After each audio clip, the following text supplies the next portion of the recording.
This is going to be a fairly short video, but today I wanted to show you a few plants that I picked up that are kind of nice, and this one I've been wanting for a really long time.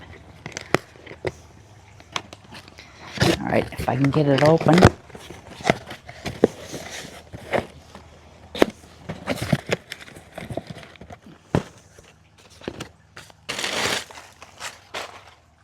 Nice, I got a free cutting. I think I might need gloves. Okay, this cutting is a San Pedro, so I'm going to let that sit. All right, well, I'll put it in the shade in a cool place so this can harden off a little bit. A little sharp. Okay, and I have been wanting this for a really long time. Now it does have a little bit of sunburn burn damage on it, but this is totem pole cactus. So that's pretty nice looking for the price. I think I paid $30 for this. Let me check. That one I'll get in the ground probably in a day or two. Okay, this is just the packing list. It's a Lophocereus schottii obesa, which is the totem pole cactus. All right. Now the next one is some relatively smaller cacti.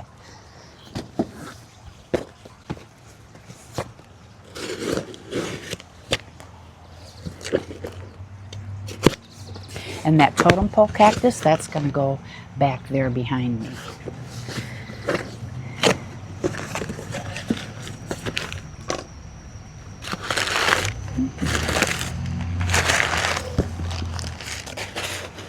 Okay.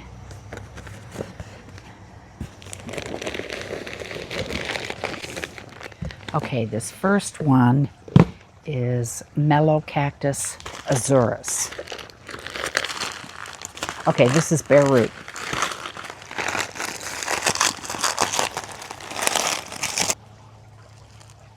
Pretty nice looking.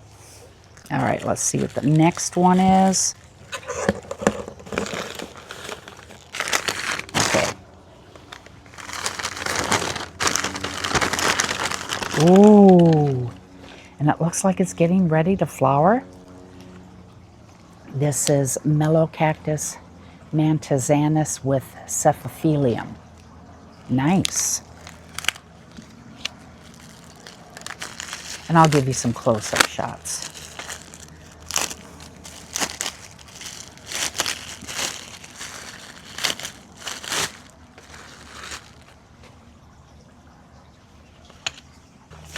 Okay. And one more after this, a small one. Now these will probably go into pots. Okay, this is Melocactus Neomontanus. It's hard to read. Neomontanus.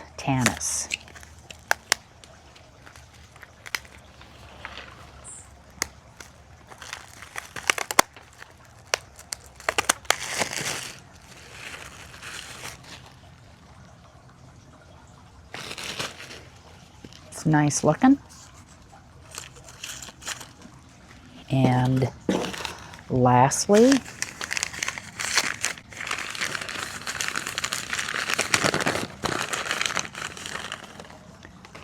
okay, Haworthia Emelyae variation major. And I love getting free rubber bands. And it looks like it's going to bloom. All right, I'm potting up the Melocactus Azureus. Definitely going to need these.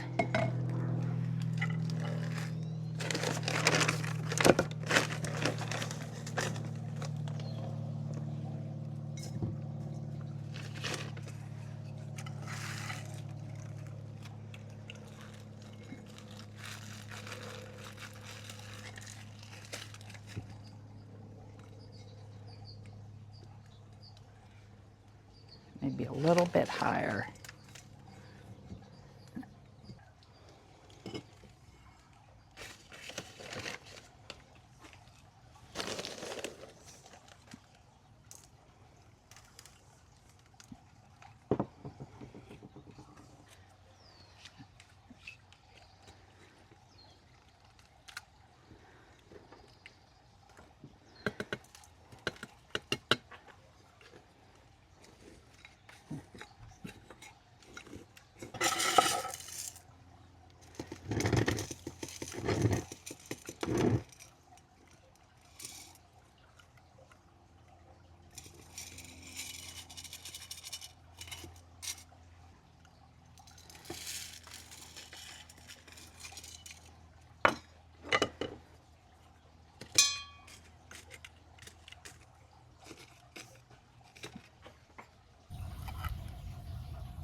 Really don't like the way that looks, so I'm going to put another cut on it.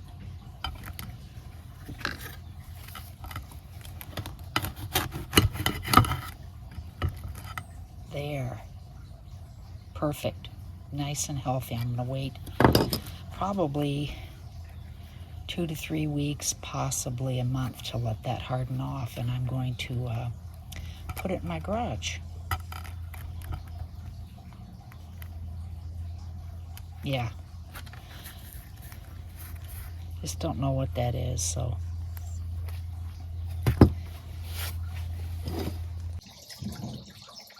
So here's a close-up look on the totem pole. And it did say it would have some scarring, so I fully expected that. This totem pole cactus is a columnar cactus, and it is native to Baja California. It loves full sun and heat. And if you'll notice, it is a spineless cactus, which is kind of nice. And this can grow to a height of 15 feet tall. Yeah, I'll just put the burn side, or the side with the marks, facing away from the view that I'll be looking at it once I put it in the garden. Just a quick note, all plants in the Melocactus genus are commonly referred to as Turk's cap. Melocactus Azureus goes dormant in the winter, and it will bloom in the midsummer and will produce pink flowers. Now, it needs a lot of sunlight, and this cactus does require regular watering in the summertime. Don't let it dry out completely. And keep it dry in the winter. Now, this Turk's cap full name is Melocactus Neomontanus. And once again, it blooms in the spring. The flowers are white, and it is a winter dormant plant, so keep it dry in the winter, a little moist in the summer. Now, on this last Turk's cap, you'll notice on top what almost kind of looks like a pom-pom, but it is a red and white cephalium. That's like the flower on top, and it appears at the mature stage of the plant. And once again, keep it moist during the summer months, slightly moist, and dry in the winter. And lastly, we have the Haworthia, the variation major, and this plant is native to South Africa, tolerates shade to part shade very well. If you're interested, I put out a video of 10 succulents that do well in the shade, and I'll put a link to it at the end of this video. But this Haworthia will produce new offset in clumps around its base. So that is it for now. I want to thank all of my loyal subscribers, and if you have not subscribed, go ahead and hit that subscribe button. It is free, and it would be much appreciated. Once again, thank you for watching my video. Take care, and check back with me next time to see what I'm up to. Bye.